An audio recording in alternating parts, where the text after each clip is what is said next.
أيها المشتاق لا تنمي، هذه أنوار ذي سلمي، عن قليل أنت في الحرم، عند خير العرب والعجم، قف أمام القابر بالأدب. أيها المشتاق لا تنمي، هذه أنوار ذي سلمي، عن قليل أنت في الحرم، عند خير العرب والعجم، قف أمام القابر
I don't know.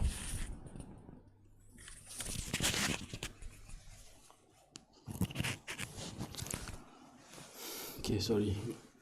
I think the mic battery went dead for a while. Okay, I had to replace the mic battery.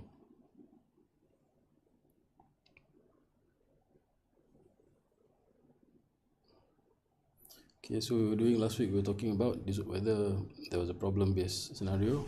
Right? We went through a problem,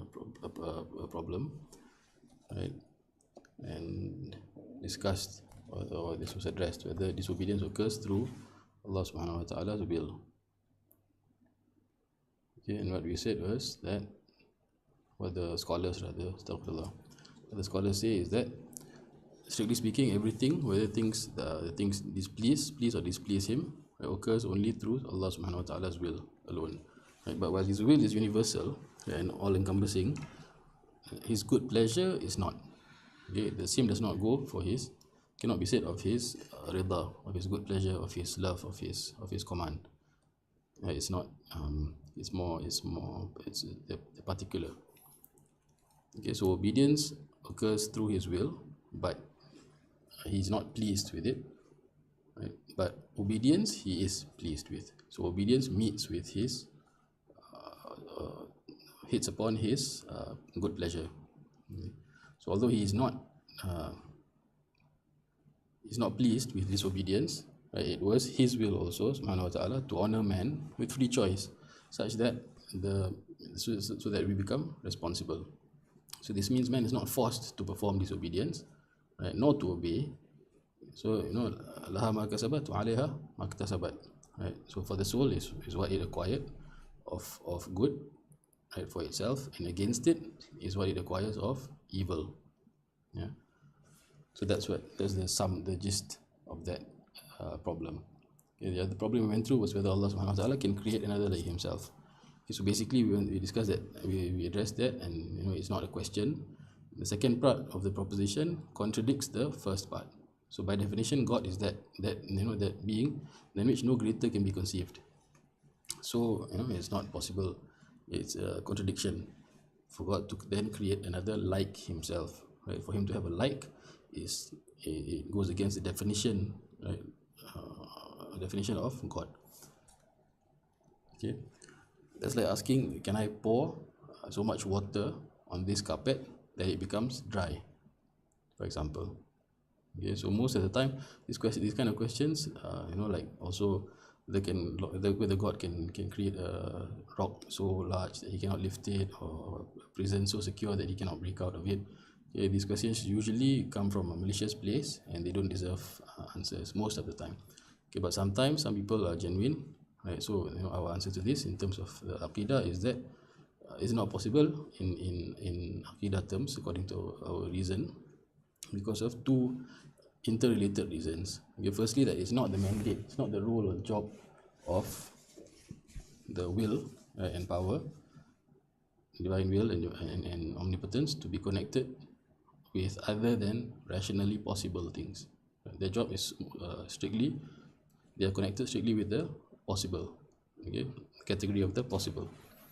Okay, it's because the necessary things and impossible things, right, neither of these categories of entities, or have the potential to be acted upon by the will, right, and by power, as illustrated in the four scenarios that I presented last week. Okay, so they all end in impossibilities. Okay, so if you want to you want to go through that again, you can go to last week's slides. Okay, so inshallah this week we'll carry on to where Habib Ahmad bin Zain al-Habshi radiyallahu anhu says, وَلَا قال رضي الله عنه وأنه تعالى حي عالم مريد قادر متكلم سميع بصير. Okay, so this is where we're at. He's listing out the 7 sifat al-ma'ani, the qualitative attributes.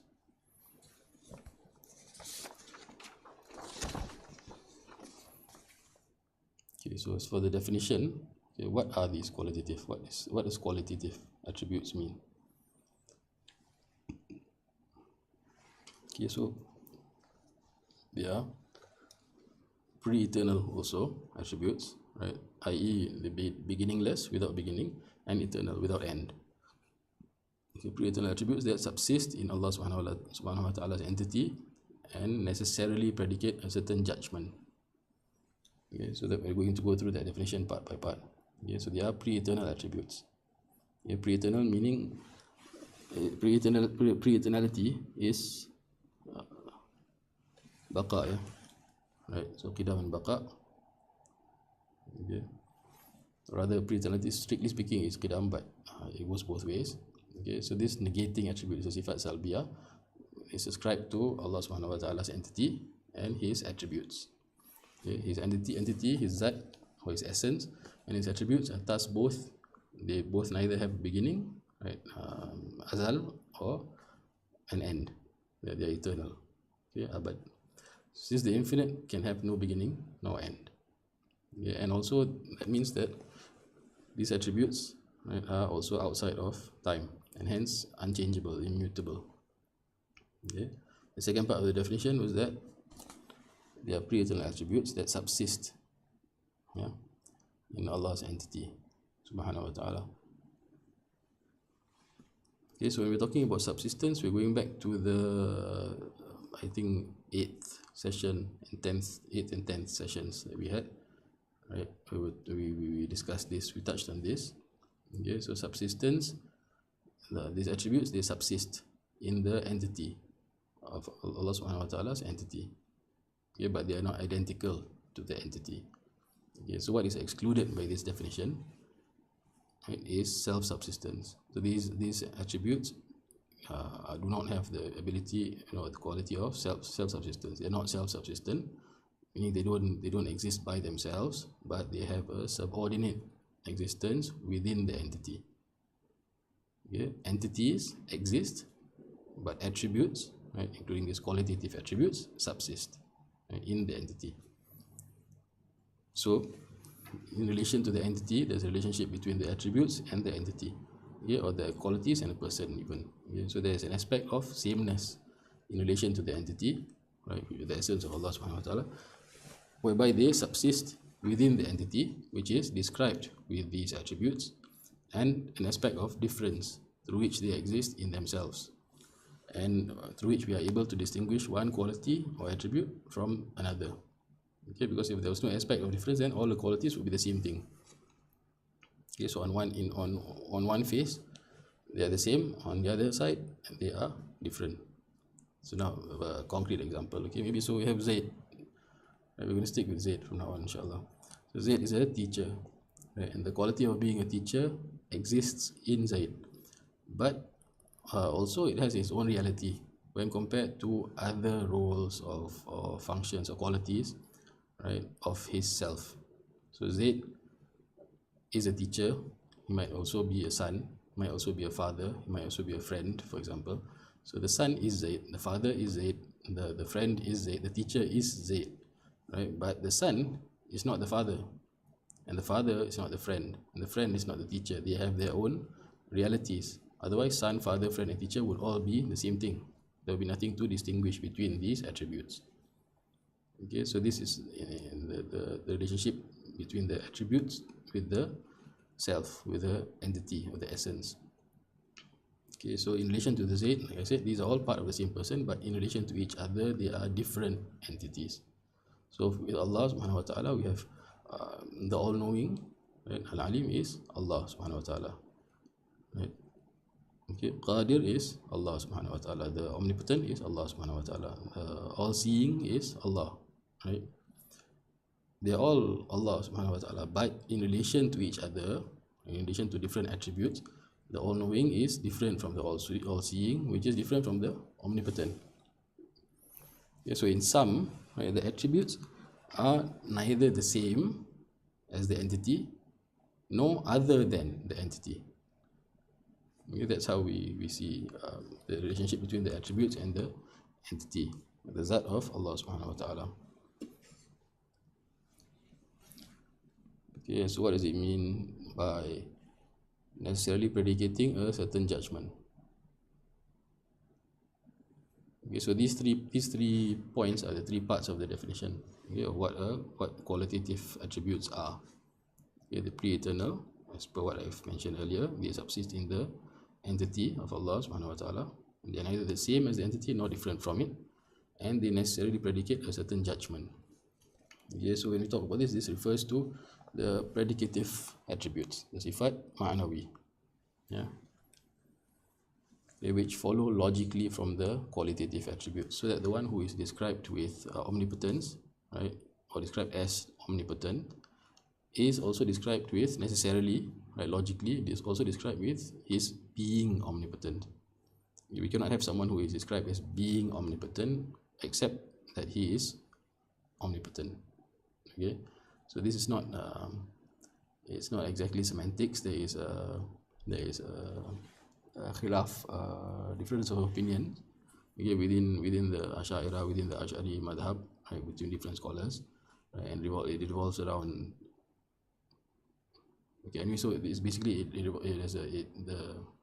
why some scholars put in the extra 7 predicative attributes to make 20 necessary attributes for Allah subhanahu wa ta'ala is because they believe in a certain position, while the others, including Imam Ash'ari himself, they believe in an opposing position, which is that the 7 predicative attributes are not real attributes.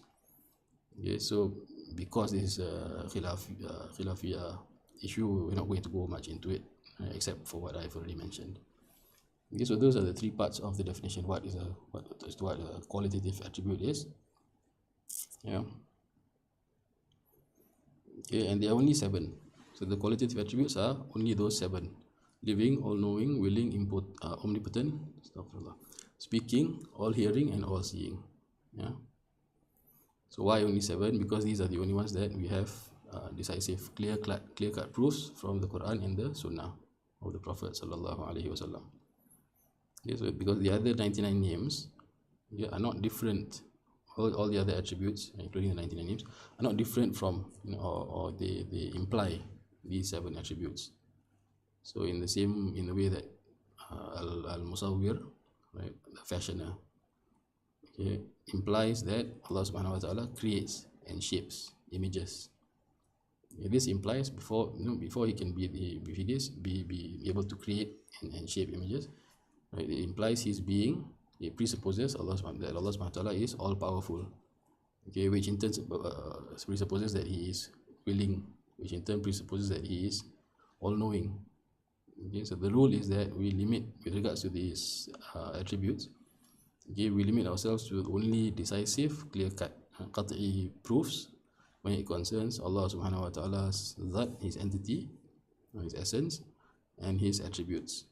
Okay, so his perfections are limitless, and alhamdulillah, through his mercy, through his bounty, when he's not made it, he's not obliged us, he's not made it obligatory on us to know, to be aware of and know, right, every single one, because that would be impossible for us. Okay, so that is the definition, right, of the qualitative ma'ani attributes. Okay, now we're going to go through them. That's a general definition. Now we're going to go through them one by one. Okay, so his being, al-alim, okay, alim,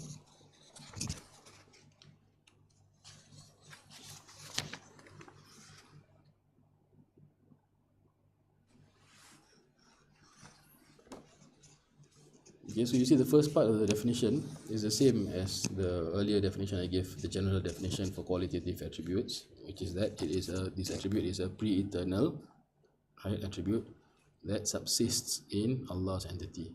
Okay, so that's important, okay, because this will be repeated for all the attributes. It applies to all the attributes because all the attributes are pre-eternal and subsist in Allah subhanahu wa ta'ala's entity. Okay, so this will come repeatedly in the definitions. Okay, and I will drop out that phrase for the following definitions, as you will see. Okay, so his being all-knowing, right? So this attribute is the attribute by which he knows all things as they truly are, right, in an all-encompassing way, without anything having been previously hidden. Okay, so again, pre-eternality means this knowledge is unchanging. His knowledge, subhanahu wa ta'ala, is unchanging without increase or decrease. Okay, and in his knowing all things, right, when we say all things, we mean all objects of knowledge.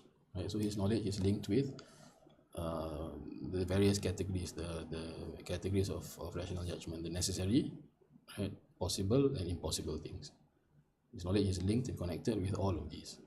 So for example, with regards necessary things, he knows the reality of his divine entity and his attributes and his names, the reality of how they truly are. With regards impossible things, he also knows the things negated from him, right, above which he is exalted, subhanahu wa ta'ala, like his having a wife or child or any other deficiencies. With regards possible things, he knows all the things that are permissible and contingent, right, that are possible, and their realities, right, fully, and their names, in an all-encompassing way, meaning he knows their outward and inward realities, he knows their past and future states, etc. Right? And his knowledge, as we mentioned earlier, because it's pre-eternal, it does not change, right? And it does not depend also on his attributes of hearing or seeing, such that they increase or add to his knowledge. Okay? They are not linked in that way. Okay, so with regards to the proofs, the textual proofs that we have, they are as follows, or it is there. Okay, Al-Alim was from the hadith of the Prophet ﷺ, where he mentioned, he specified explicitly there Al-Alim as one of Allah subhanahu wa ta'ala's names. Okay, the second attribute is willing. So it's again a pre-eternal attribute that subsists in Allah's entity, right? And through this attribute, what it does is it specifies, right, rationally possible things. So as I mentioned earlier, rationally possible links between rationally possible things and other rationally possible things, possible and possible things. Okay, such that there is to establish maybe a cause and effect relation. Okay? Or at least from our perspective. Okay, and this happens only in accordance with his knowledge. Okay, so when we say specifies, okay, that Allah's entity, there is attribute in Allah's entity that specifies rationally possible things. Okay. What we're talking about is he's selecting, one mode of existence over another. Right? So, for example, whether the sky should or should not exist, whether there should be, our creation should be, the earth should be covered with the sky, with the atmosphere. Yeah, what color it should be, blue or green, right, etc. Or when he is deciding, or his will is linked to, as I mentioned, specifying certain possible things with other possible things. So in the sense of the metaphor of causality, so whether fire should be accompanied by combustion, right, and whether water should be accompanied by wetness or not. Okay, so we imagine these decisions, right, that he creates wetness with water. Right? It seems to us as if he creates wetness by water. Okay, water, and therefore there's a necessary relation with or result. The necessary result is wetness. Okay, in fact, that's not the case, as we've covered before earlier. Okay, so when we talk about rationally possible things, his will, as we mentioned, is connected only with rationally possible things, the possible things, because that is his job, his mandate, and the alternative is impossible. Okay, as discussed earlier. Okay, and that this willing is this attribute of will, right, murid, okay, must be in accordance with his knowledge. So he does not will or specify something except based on his knowledge. So knowledge comes first, then based on that knowledge, specification or will. And nothing occurs in this universe, whether little or much, small or big, good or evil, beneficial or harmful, success or failure, disbelief or faith, except through Allah subhanahu wa ta'ala's will. And if all the humans and jinn and devils and angels, all of them came together to move one atom, right, from stillness, okay, or to stop it from movement, without Allah subhanahu wa ta'ala willing, right, that it should be such, then they would fail. Okay, these are the textual proofs from the Quran and the Sunnah. Okay, the next attribute is his omnipotence. Okay, Qadir. Again, it is a pre-eternal attribute that subsists in Allah subhanahu wa ta'ala's entity, is that by which all possible things are brought into existence or non-existence, right? Again in accordance with his knowledge. Okay, so omnipotence, will and knowledge, as I mentioned, repeated a few times, these are arranged attributes. Okay, so they presuppose each other. There's a logical priority between these attributes. Okay, so omnipotence is only connected to possible things as well. Okay, as was the case with will, his will and his omnipotence, both can only connect with possible things, not necessary things and not impossible things, because that those scenarios lead to absurdity. Okay, they're not logical.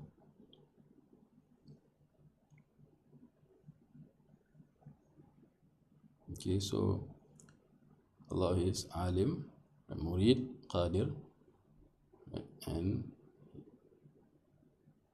he is also Hayy. Okay, so this attribute also is pre-eternal and subsists in Allah's entity. Right, and through this attribute, he is said to be characterized with qualitative attributes. So all the qualitative attributes, right, depend on the validity, on the fact that, on the attribute of Allah subhanahu wa ta'ala being living, right, having this attribute of living. Okay, and this attribute qualifies the one described with it with qualities of apprehension. Okay, so perception.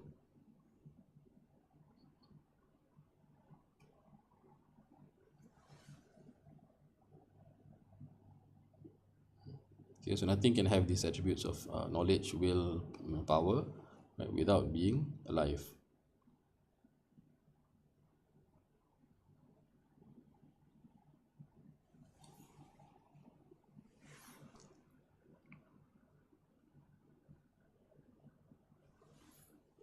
Okay, so below is the textual proof. Al-Hayy alladhi la yamut.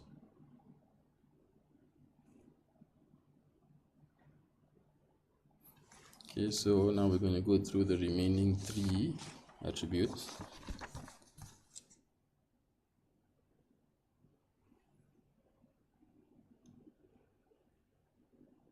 Okay, so he is also mutakallimun, speaking. Okay, a pre-eternal attribute that subsists in Allah's entity, right, by which he informs, commands, and forbids. It is not characterized by letters and sounds, like as our speech would be, right, nor order, forwarding, or delay. Again, because these are contingent, these characterize the speech of contingent beings. And the Quran and other books of revelation, right, indicate to us only some of the meanings of Allah's internal speech. Okay, because his speech is pre-eternal, it's a pre-eternal attribute.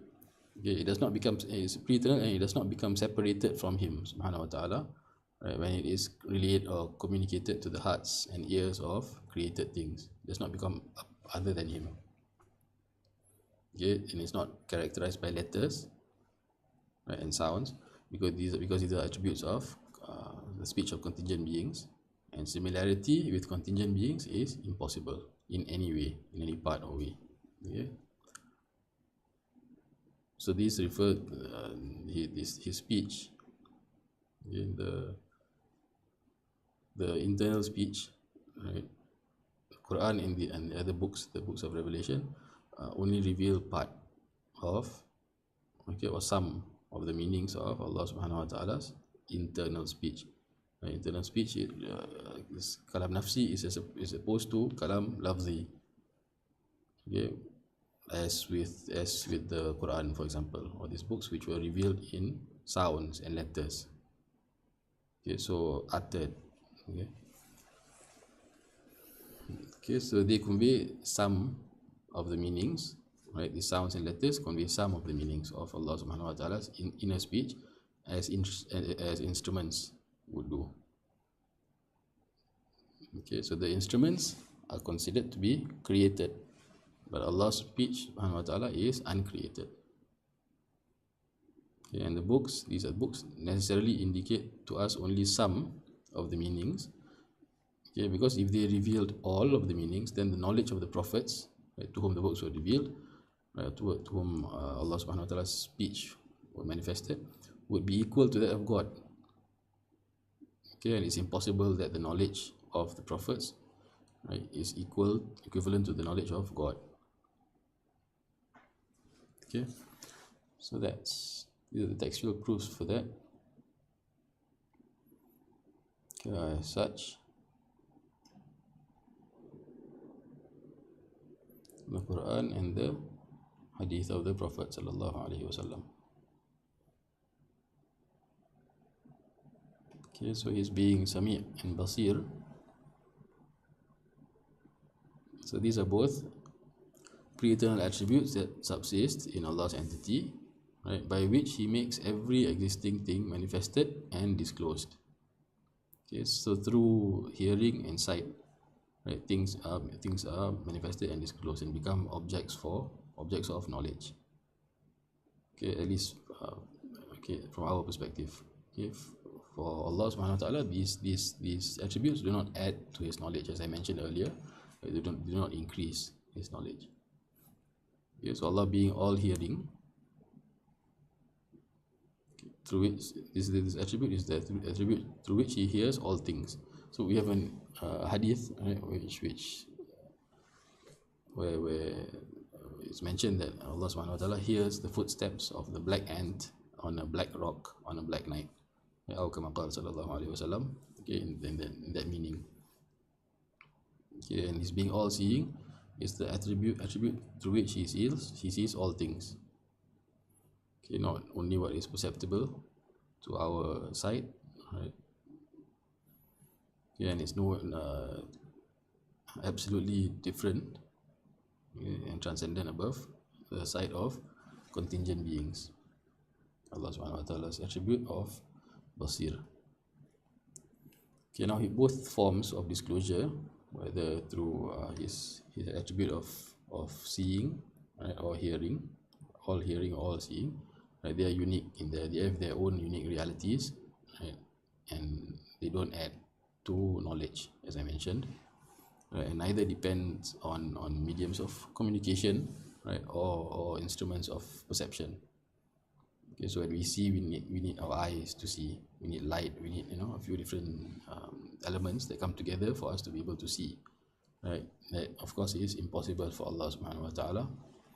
Okay, because that is characteristic of contingent beings. The same way with hearing, right? We need the organ, the ear itself, and the inner parts of the ear, and the air through which the sound travels. Okay. So the textual proof is huwa as-sami' al-basir. Okay, so this is something, a point of interest, that this whenever you see these names in the Quran, right, Sami' comes before Basir. There's never a place where you see Basir come before Sami' when they come together. Okay, so there is a logical priority to hearing, right? Because when we are born, for example, our eyesight develops only after the hearing. So hearing is much better developed before eyesight catches up. Okay, so hearing is the primary means, okay, of knowledge, of acquiring knowledge. Okay, and then the hadith, from the hadith of the Prophet sallallahu alaihi wasallam, he was passing by a group of people who were praying istisqa. They were praying for rain one day, and they were praying very loudly. So he said to the people, go easy on yourselves. You're not calling the one who is deaf and blind. You are calling upon Allah, who is all hearing and all seeing. That's the dalil from the sunnah of the Prophet sallallahu alaihi wasallam for this attribute. Okay, so with these attributes, when they are manifest, they manifest in existence such that his attribute of hearing, through his attribute of hearing, he hears all things, subhanahu wa ta'ala. And when we are clothed with this attribute, when it's in so far as it's manifested upon us, then we also share. We also are able to hear things. Okay, so this faculty of hearing becomes a possibility for humans through this. And similarly, with these other attributes of Allah subhanahu wa ta'ala, his speech and his will and his power and his knowledge. Okay, but as I mentioned earlier, although we share in the names of these attributes, we do not share in the reality of the attribute, and that is impossible. Okay, because Allah cannot have any likeness and any similitude to contingent beings. Okay, so that's the 7 attributes. Inshallah, I think next week there will be one more session before we move, before we conclude with the ilahiyat or the theology or the divinity section, and move on to the nubuwat, okay, on prophetology, inshallah. So as our having just entered the blessed month of Rabiul Awal, I'd like to wish all of you, or congratulate all of you, and share some points of benefit that hopefully will increase our love for the Prophet sallallahu alaihi wasallam. And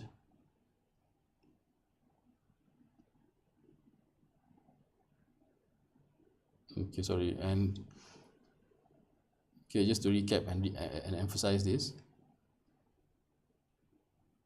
Okay, this is the relationship between the entity and the attributes, the qualitative attributes. Right, so the key phrase to remember is that they are neither the same as the entity nor different from the entity.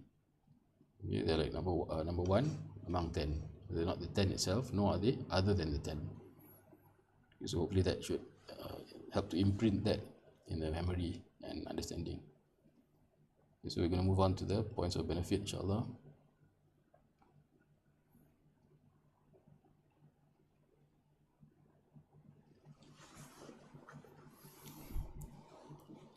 This is to do with speech and hearing also. Here Allah subhanahu wa ta'ala revealed to Musa alayhi salam that I have increased your power of hearing 10,000 fold, so that you can withstand my hearing my speech, subhanahu wa ta'ala. And I gave you 10,000 tongues. I have given you 10,000 tongues with which to respond to me. And the most beloved and the closest you can be to me is when you send abundant prayers on Muhammad sallallahu alaihi wa alihi wa sahbihi wa sallam. Okay, so inshallah with Rabiul Awal, would be, if not now, then when will be the time for us to increase in our sending salawat on the Prophet sallallahu alaihi wasallam. And if we don't do it, for the ulama say, when to be considered someone who sends much salawat on the Prophet sallallahu alaihi wasallam. Okay, we all want to achieve that virtue.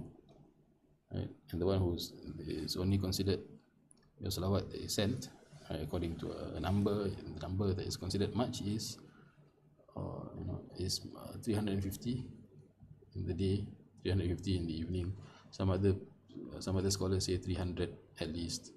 Okay, so of course 300 without presence of mind, just passing it over your lips, you cannot compare with one salat that's sent upon him with proper respect and with the proper adab and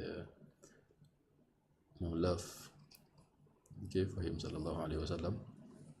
So the point is, hopefully, if we're not already reciting much salawat on the Prophet sallallahu alaihi wasallam, that inshallah this would be a good, right now would be a good time. This would be a good impetus. The birth of the Prophet sallallahu alaihi wasallam, his the month of his birth, so that at least maybe we can do maybe 100 in the day, in the morning, 100 at night, right? Very simply, Allahumma salli ala Muhammad.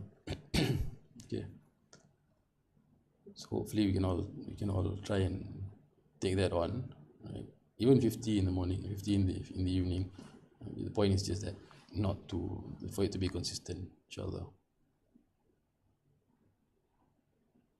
So Allah tells Kalimullah, right, the speech of Allah, the interlocutor of Allah, Sayyidina Musa alayhi salam, the most beloved and closest that you, the Prophet Musa alayhi salam, can be to me, Allah subhanahu wa ta'ala, is when you send abundant prayers upon Muhammad.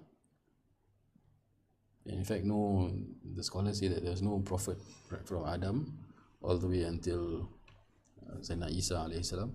There's no prophet except that his prayer to Allah was that Allah not take his life before he gets to meet Muhammad sallallahu alaihi wasallam. Every single prophet from Adam to Isa alayhi salam.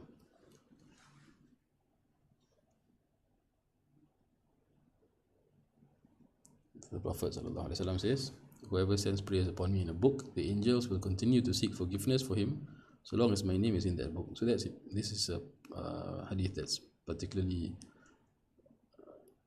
relevant for people who own books, and students, of course. So in every book that you have, it would be good to write a salawat there and recite it once and leave it in that book, right, together with your name.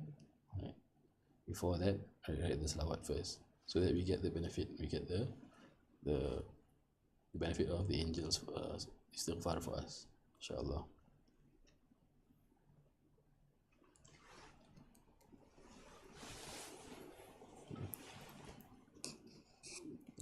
Okay, so Sayyidina Ali and Sayyidina Umar both said something similar along these lines.